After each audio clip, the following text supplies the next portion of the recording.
지금 이 순간 여러분의 지갑에 최소 15만 원에서 최대 55만 원이 들어올 준비가 되어 있다는 사실을 알고 계신가요? 7월 21일, 바로 이날이 우리 모두가 기다리던 디데이입니다. 이날부터 대한민국 국민이라면 누구나 받을 수 있는 민생회복 소비 쿠폰의 신청이 시작되는데요. 여기서 중요한 건 신청을 해야만 받을 수 있다는 겁니다.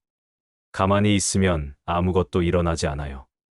특히 주목해야 할 점은 이번 지원금이 단순히 일률적으로 지급되는 것이 아니라는 겁니다. 여러분이 어디에 살고 계시는지, 어떤 상황에 계시는지에 따라 받으실 수 있는 금액이 달라집니다. 기본적으로 모든 국민이 1인당 15만 원을 받지만 차상위 계층은 30만 원, 기초수급자는 40만 원을 받으실 수 있고, 여기에 더해 비수도권에 사시는 분들은 3만 원, 농어촌 인구 감소 지역에 사시는 분들은 5만 원을 추가로 받으실 수 있습니다. 하지만 잠깐, 여기서 끝이 아닙니다. 국민의 90%에게는 추가 지급이 예정되어 있다는 반가운 소식도 있습니다. 그런데 이 모든 혜택을 받으려면 반드시 신청을 하셔야 한다는 점 잊지 마세요. 신청하지 않으면 아무리 자격이 되어도 받을 수 없습니다. 지금부터 제가 온라인과 오프라인 신청 방법부터 시작해서 언제 어떻게 받을 수 있는지, 어느 은행이나 카드사를 통해 신청할 수 있는지, 받은 돈을 어디서 어떻게 쓸 수 있는지, 그리고 절대 사용할 수 없는 곳은 어디인지까지 하나하나 자세히 설명해 드리겠습니다. 특히 요즘 기승을 부리는 보이스피싱 사례까지 꼼꼼히 짚어드릴 테니 끝까지 집중해서 들어주시기 바랍니다. 자, 이제 본격적으로 민생회복지원금을 어떻게 받을 수 있는지 그 여정을 함께 시작해 보겠습니다. 제 이웃 박 씨는 나이가 많아서 온라인은 잘 모르겠는데 어떻게 신청하지? 라고 걱정하시더라고요. 또 젊은 직장인 이 씨는 평일에는 시간이 없는데 주말에도 신청할 수 있나요? 라고 물어보셨죠. 여러분도 비슷한 고민이 있으실 텐데 걱정 마세요. 모든 상황에 맞는 방법이 준비되어 있습니다. 먼저 가장 중요한 기준일은 6월 18일입니다. 왜 하필 이날일까요? 정부가 지원 대상자를 확정하기 위해 정한 기준일이에요. 이날 대한민국에 주민등록이 되어 있던 국민이라면 누구나 대상이 됩니다. 해외여행 중이셨어도, 병원에 입원 중이셨어도 6월 18일에 주민등록이 살아있었다면 걱정 없습니다. 우리 막내는 고등학생인데 어떻게 하지? 하시는 부모님들, 답은 간단합니다. 미성년자는 세대주인 부모님이 대신 신청하고 받으시면 됩니다. 하지만 2006년 12월 31일 이전 출생자, 즉 만 18세가 넘은 자녀는 본인이 직접 신청해야 합니다. 우리 큰아이가 대학생이라면 스스로 신청하도록 알려주세요. 이것도 하나의 경제 교육이 될 수 있겠죠? 신청 기간을 놓치면 어떻게 될까요? 다행히 두 번의 기회가 있습니다. 1차는 7월 21일부터 9월 12일까지 약 2달간 진행됩니다. 아, 깜빡했다 하셨어도 괜찮아요. 2차 신청이 9월 22일부터 10월 31일까지 있으니까요. 하지만 미루다가 놓치는 것보다는 얼른 신청하는 게 좋겠죠? 신청 장소는 어디일까요? 바로 6월 18일 기준으로 여러분의 주민등록상 주소지를 관할하는 지방자치단체입니다. 쉽게 말해서 여러분이 살고 계신 동네의 주민센터나 시청, 구청에서 신청하시면 된다는 거죠. 이제 가장 중요한 신청 기간을 말씀드릴게요. 1차 신청은 7월 21일부터 9월 12일까지입니다. 약 2달 정도의 시간이 있는 거죠. 그리고 2차 신청은 9월 22일부터 10월 31일까지입니다. 혹시 1차 때 놓치셨다고 해도 2차 기회가 있으니 너무 걱정하지 마세요. 그럼 이 지원금을 어떤 형태로 받을 수 있을까요? 크게 두 가지 방법이 있습니다. 첫 번째는 지역사랑 상품권입니다. 이건 카드형으로 받을 수도 있고, 모바일로 받을 수도 있고, 종이 형태로도 받을 수 있습니다. 두 번째는 여러분이 평소에 사용하시는 신용카드나 체크카드 또는 선불카드로 받는 방법입니다. 온라인 신청을 원하시는 분들께 좋은 소식이 있습니다. 7월 21일부터는 스문의 시간 언제든지 신청이 가능합니다. 새벽이든 밤이든 여러분이 편한 시간에 신청하실 수 있다는 거죠. 지역사랑 상품권 앱을 다운받아서 신청하거나 각 카드사의 홈페이지나 앱을 통해서도 신청할 수 있습니다. 심지어 전화로도 가능합니다. 각 카드사 콜센터에 전화하시면 친절하게 안내해 드릴 겁니다. 오프라인 신청을 선호하시는 분들도 걱정 없습니다. 신분증만 챙겨서 주소지 관할 읍면동 주민센터에 가시면 됩니다. 주민센터에서는 지역사랑 상품권을 종이 형태나 일부 카드 형태 또는 선불카드로 신청할 수 있습니다. 만약 신용카드나 체크카드로 받고 싶으시다면 각 카드사와 제휴된 은행 영업점을 방문하시면 됩니다. 여기서 잠깐 시간을 꼭 확인하셔야 합니다. 주민센터는 오전 9시부터 오후 6시까지 운영하고 은행은 오후 4시까지만 영업합니다.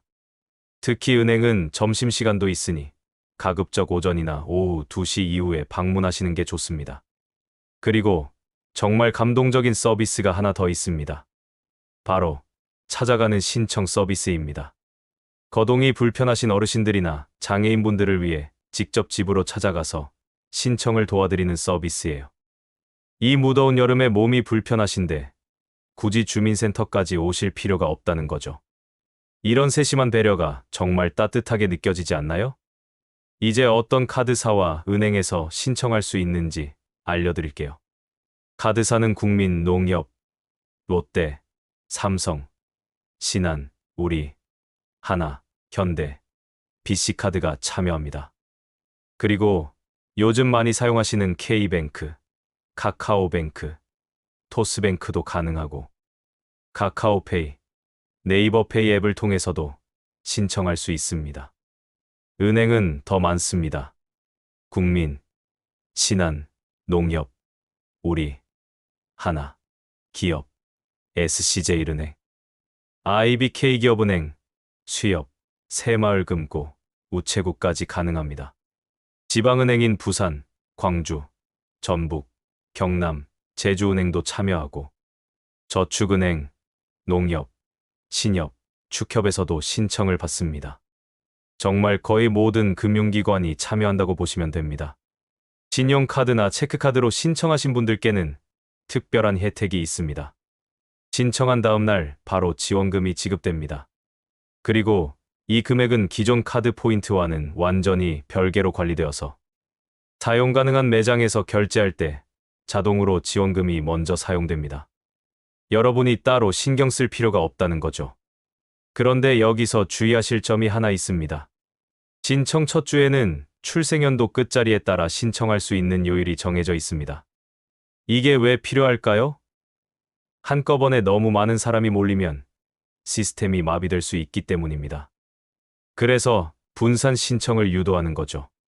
월요일에는 출생연도 끝자리가 1이나 6인 분들이 신청하시고 화요일에는 2나 7, 수요일에는 3이나 8, 목요일에는 4나 9, 금요일에는 5나 0인 분들이 신청하시면 됩니다.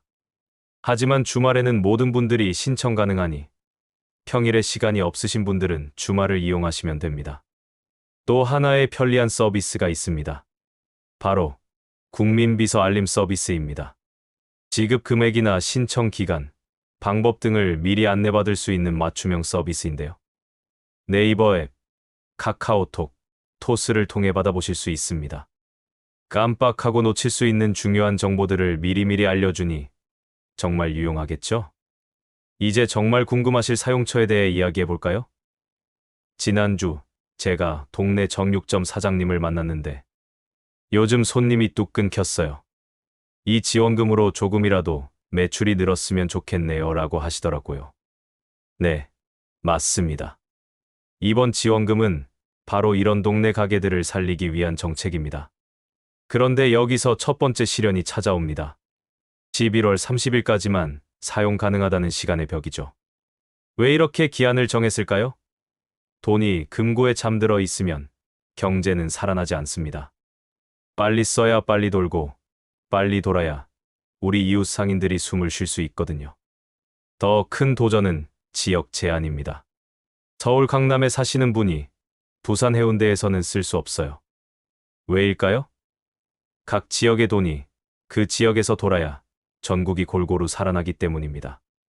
아, 나는 다음 달에 이사 가는데 걱정 마세요. 신용카드나 체크카드로 받으신 분은 이사 후 사용 지역을 변경할 수 있습니다.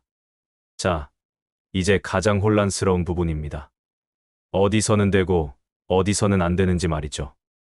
어제 한 주부님이 이마트에서 장 보려고 했는데 안 된다고 하더라고요. 황당했어요 라고 하셨습니다. 네, 대형마트, 백화점, 심지어 스타벅스도 안 됩니다. 하지만 생각을 바꿔보세요. 스타벅스 대신 2층 모퉁이에 사장님이 직접 로스팅하는 커피집에 가보는 건 어떨까요? 이마트 대신 30년 된 동네 정육점과 야채 가게를 둘러보는 건 어떨까요? 그런데 나는 다음 달에 이사를 가는데 하시는 분들도 계실 겁니다. 다행히 이런 분들을 위한 해결책도 있습니다. 신용카드나 체크카드로 신청하신 분들에 한해서는 사용 지역을 변경할 수 있습니다. 하지만 지역사랑 상품권으로 받으신 분들은 변경이 어려우니 이 점 참고하셔야 합니다. 자, 이제 정말 중요한 부분입니다. 어디서 쓸 수 있고 어디서 쓸 수 없는지 말이죠. 많은 분들이 처음에는 그냥 카드처럼 아무 데서나 쓸 수 있겠지 하고 생각하시다가 막상 사용하려고 하면 왜 안 되지? 하고 당황하시는 경우가 많습니다. 먼저 사용 가능한 곳부터 알려드릴게요. 지역사랑 상품권을 선택하신 분들은 지역사랑 상품권 가맹점에서만 사용할 수 있습니다. 반면에 신용카드, 체크카드, 선불카드를 선택하신 분들은 연 매출액 30억 원 이하의 매장에서 사용 가능합니다. 이게 무슨 말일까요? 쉽게 말해서 동네 가게들, 중소상인들을 도와주려는 취지라는 겁니다. 구체적으로 어떤 곳에서 쓸 수 있을까요? 우리가 일상에서 자주 가는 전통시장 동네마트, 동네 식당, 옷가게, 미용실, 약국, 의원, 학원 등에서는 모두 사용 가능합니다. 그리고 많은 분들이 궁금해하시는 프랜차이즈 편의점, 빵집, 카페, 치킨집도 사용 가능합니다. 지역 하나로마트도 가능하다고 하니 농촌 지역에 사시는 분들도 걱정 없으시겠죠? 가게에 가시면 민생 소비 쿠폰 사용 가능 매장이라는 스티커를 확인하실 수 있을 겁니다. 이 스티커가 붙어 있으면 안심하고 사용하시면 됩니다. 하지만 여기서 많은 분들이 실수를 하게 됩니다. 이마트에서 왜 안 되지? 스타벅스에서 커피 한 잔 사려고 했는데 왜 결제가 안 되지? 네, 맞습니다. 사용할 수 없는 곳들이 꽤 많습니다. 대형마트, 백화점, 연세점에서는 사용할 수 없습니다. 이마트, 홈플러스, 롯데마트 같은 대형마트는 물론이고 이마트 에브리데이, 노브랜드, 롯데슈퍼, GS 프레시, 홈플러스 익스프레스 같은 기업형 슈퍼마켓도 안 됩니다. 코스트코, 트레이더스 같은 창고형 매장도 마찬가지입니다. 전자제품을 사려고 하시는 분들도 주의하셔야 합니다. 하이마트, 전자랜드 같은 대형 전자제품 판매점에서는 사용할 수 없습니다. 그리고 많은 분들이 애용하시는 스타벅스도 사용 불가입니다. 프랜차이즈 직영점은 대부분 사용할 수 없다고 보시면 됩니다. 온라인 쇼핑을 즐기시는 분들께는 안타까운 소식입니다. 온라인 전자상거래, 즉 인터넷 쇼핑몰에서는 전혀 사용할 수 없습니다. 배달앱도 마찬가지입니다. 하지만 여기에도 예외가 있습니다. 만약 배달앱으로 포장 주문만 하고 실제 결제는 가게에 가서 직접 하신다면 사용 가능합니다. 가맹점이 자체 단말기를 사용해서 대면 결제를 하는 경우는 가능하다는 거죠. 그리고 당연한 얘기지만 유흥업소나 귀금속점, 상품권 판매점에서는 사용할 수 없습니다. 공과금, 세금, 통신요금, 보험료 납부에도 사용할 수 없고요. 관리비, 범칙금, 과태료 같은 것도 안 됩니다. 이렇게 제약이 많다 보니 처음에는 이거 받아도 쓸 데가 없네 하고 포기하시는 분들도 계십니다. 하지만 잠깐만요. 생각을 바꿔보면 어떨까요? 원래 우리가 대형마트나 온라인에서 사던 물건들을 동네 가게에서 사면 됩니다. 스타벅스 대신 동네 카페를 이용하면 되고 대형 프랜차이즈 대신 동네 치킨집을 이용하면 됩니다.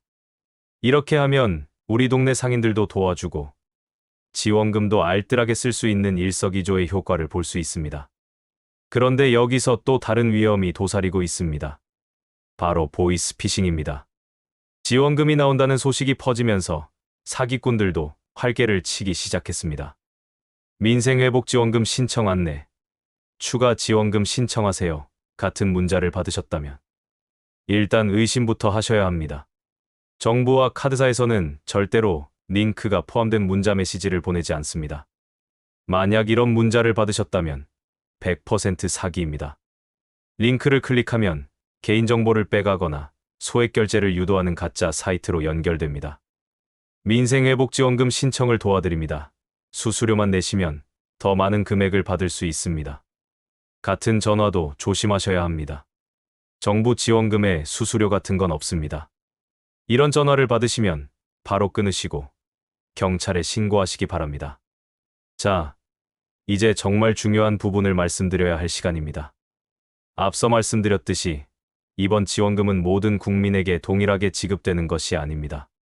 특히 농어촌 인구 감소 지역에 사시는 분들께는 추가로 5만 원이 더 지급된다고 했는데 과연 어떤 지역이 해당될까요? 총 84개의 지역이 선정되었습니다. 이 지역들은 젊은 사람들이 도시로 떠나면서 인구가 계속 줄어들고 있는 곳들입니다. 정부는 이런 지역에 사는 분들에게 조금이라도 더 힘이 되고자 추가 지원을 결정한 거죠. 대구에서는 달성군이, 인천에서는 강화군과 옹진군이 해당됩니다. 경기도는 가평군과 연천군이 포함되었고요. 강원도는 정말 많은 지역이 해당됩니다.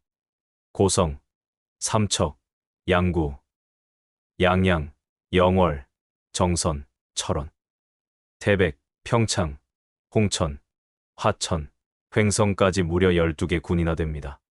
충청북도는 괴산, 단양, 보은, 영동, 옥천, 제천이 해당되고 충청남도는 공주, 금산, 논산, 보령, 부여, 서천, 예산, 청양, 태안이 포함됩니다. 전라북도는 고창, 김제, 남원, 무주, 부안, 순창, 임실, 장수, 정읍, 진안이 해당되고요. 전라남도도 많습니다. 강진, 고흥, 곡성, 구례, 담양, 보성, 신안, 영광, 영암, 완도, 장성, 장흥, 진도, 함평, 해남, 화순까지 16개 군이 포함됩니다. 경상북도는 고령, 군위, 문경, 봉화, 상주, 성주, 안동, 영덕, 영양, 영주, 영천, 울릉, 울진, 의성, 청도, 청송이 해당되고 경상남도는 거창, 고성, 남해, 밀양, 산청, 의령, 창녕, 하동, 함안, 함양, 합천군이 포함됩니다. 이렇게 많은 지역이 인구 감소로 어려움을 겪고 있다니 마음이 아픕니다. 하지만 이번 추가 지원이 조금이나마 도움이 되길 바랍니다. 혹시 여러분이나 여러분의 가족, 친척 중에 이 지역에 사시는 분이 있다면 꼭 알려주세요. 5만 원이 큰 돈은 아니지만 그래도 없는 것보다는 낫잖아요. 그런데 행정안전부, 누리집에 게시된 지역 중 5개 지역이 제외되었다고 합니다. 어떤 지역인지는 구체적으로 나와 있지 않지만 아마도 최근에 상황이 개선된 지역들이 아닐까 싶습니다. 이제 많은 분들이 궁금해하시는 외국인 지원 여부에 대해 말씀드리겠습니다. 원칙적으로 외국인은 지원 대상에서 제외됩니다.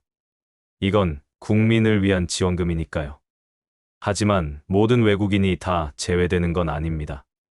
영주권자는 지원을 받을 수 있습니다. 우리나라에 오래 살면서 사실상 국민과 다름없는 생활을 하고 계시니까요. 그리고 결혼 이민자도 지원 대상입니다. 한국인과 결혼해서 한국에 살고 계신 분들은 당연히 우리 사회의 구성원이니까요. 그렇다면 해외에 체류 중인 우리 국민들은 어떨까요? 6월 18일 기준으로 해외에 있었다면 원칙적으로는 지원 대상이 아닙니다. 하지만 여기에도 구제책이 있습니다. 1차 지급일 내에 귀국하신다면 출입국 사실을 확인하고 이의 신청을 통해 지원금을 받을 수 있습니다. 예를 들어 6월에는 해외에 있었지만 7월이나 8월에 귀국하신 분들도 기회가 있다는 거죠. 다만 이런 경우에는 일반적인 신청보다 절차가 조금 복잡할 수 있으니 주민센터에 가서 자세히 문의하시는 게 좋습니다. 대리인 신청에 대해서도 자세히 알아볼까요? 온라인에서는 미성년 자녀가 있는 경우 세대주 명의로 한 번에 신청할 수 있습니다. 아빠나 엄마가 온라인으로 신청하면서 자녀들 것까지 함께 신청하는 거죠. 참 편리한 시스템입니다. 오프라인도 마찬가지입니다. 세대주가 주민센터에 가서 미성년 자녀들의 지원금까지 함께 신청하고 받을 수 있습니다. 다만 이때는 관련 서류를 꼭 지참하셔야 합니다. 가족관계증명서나 주민등록등본 같은 서류가 필요할 수 있으니 미리 준비해 가시면 좋습니다. 그런데 성인 가족의 경우는 어떨까요? 안타깝게도 성인은 각자 개인별로 신청해야 합니다. 아무리 부부라도 부모 자식 간이라도 대신 신청해 줄 수 없습니다. 이건 개인정보 보호와 지원금의 공정한 분배를 위한 조치라고 이해하시면 됩니다. 하지만 정말 특별한 경우가 있습니다. 바로 거동이 불편한 고령자나 장애인을 위한 찾아가는 신청 서비스입니다. 이 서비스는 정말 감동적입니다. 몸이 불편해서 주민센터에 갈 수 없는 분들을 위해 공무원이 직접 집으로 찾아가서 신청을 도와드리는 거예요. 어떤 분들이 이 서비스를 받을 수 있을까요? 만 65세 이상 고령자 중에서 거동이 불편하신 분, 장애인 등록을 하신 분들이 대상입니다. 가족이나 이웃이 대신 신청해 줄 수도 있습니다. 우리 할머니가 거동이 불편한데 지원금 신청을 못하고 계세요라고 주민센터에 연락하시면 됩니다. 이런 서비스가 있다는 게 정말 다행입니다. 특히 이번 여름은 정말 덥잖아요. 거동이 불편하신 분들이 이 더위에 주민센터까지 오시는 건 정말 힘든 일입니다. 그런 분들을 위해 직접 찾아가는 서비스를 만들었다는 건 우리 사회가 그만큼 따뜻해지고 있다는 증거가 아닐까요? 자, 이제 정말 마지막으로 당부드리고 싶은 말씀이 있습니다. 이번 민생회복지원금은 단순한 현금 지원이 아닙니다. 우리 경제를 살리고 특히 어려움을 겪고 있는 소상공인들을 돕기 위한 정책입니다. 그러니 받으신 지원금을 꼭 11월 30일 전에 다 사용해 주세요. 아껴두었다가 나중에 써야지 하다가 기한을 놓치면 그 돈은 사라집니다. 그리고 가능하면 평소에 잘 가지 않던 동네 가게들도 한번 이용해 보세요. 우리 동네 빵집, 우리 동네 정육점, 우리 동네 옷가게. 이런 곳들이 우리 동네를 따뜻하게 만들어주는 곳들이잖아요. 마지막으로 다시 한번 강조하지만 보이스피싱을 조심하세요. 정부나 금융기관에서는 절대로 전화로 개인정보를 묻지 않습니다. 계좌번호를 알려달라거나 수수료를 내라거나 링크를 클릭하라는 요구는 모두 사기입니다. 이번 민생회복지원금이 정말로 여러분의 생활에 도움이 되길 바랍니다. 어려운 시기를 함께 극복해 나가는 우리 모두가 되었으면 좋겠습니다. 지원금 신청 절대 놓치지 마시고 꼭 받으셔서 우리 경제 회복에도 함께 동참해 주세요.